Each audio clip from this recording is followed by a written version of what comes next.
J'ai terminé mes études en 1997 par un diplôme universitaire de chimie des matériaux organiques à Montpellier.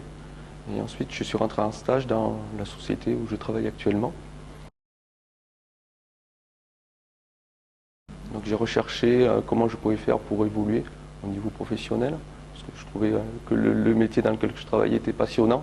Mais en fait, on me proposait, on me cantonnait dans des postes de technicien supérieur, donc dans des projets où on a une vision partielle en fait de projet. Donc mon objectif, c'était justement d'aller voir un peu plus loin en termes de projet et pouvoir gérer des projets en entier. Comme là. Mais mon objectif principal, c'était d'avoir le diplôme d'ingénieur.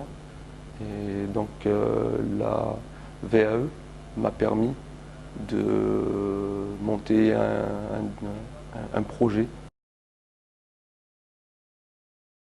Alors, de par mon parcours et puis de par ma formation, donc première année à distance, plus le DHET, à la VAE, j'ai eu une validation totale du diplôme. Je pense que l'étape la plus importante pour moi, c'était l'étape sur la finalisation en fait, du rapport. Parce que en fait,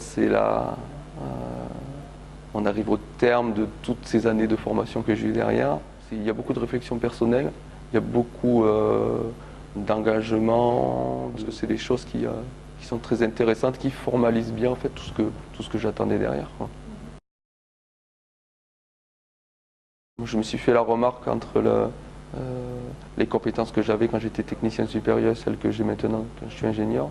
Donc il y a un gros savoir qui n'est pas forcément utilisable tout le temps, mais qui est latent au niveau des ingénieurs et qu'on vient se servir quand on vient faire des projets qui sont des projets où il y a vraiment différentes compétences qui rentrent en jeu. Et ça permet justement d'aller beaucoup plus loin au niveau des projets. Et la deuxième compétence, je pense qui est la plus importante, c'est la prise de recul qu'on peut avoir quand on est ingénieur par rapport à un technicien supérieur. Dans la société où je suis chef de projet. Donc on fait des projets qui ne sont pas forcément tous dans la partie technique. Et il y a beaucoup de connaissances transversales, effectivement, sur à la fois de la planification, du management et aussi de toute la partie financière qu'il peut y avoir sur un projet.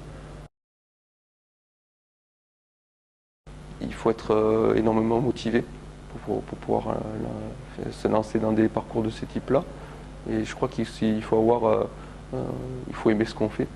Donc je pense que c'est une chose qui est importante d'avoir la passion pour ce qu'on fait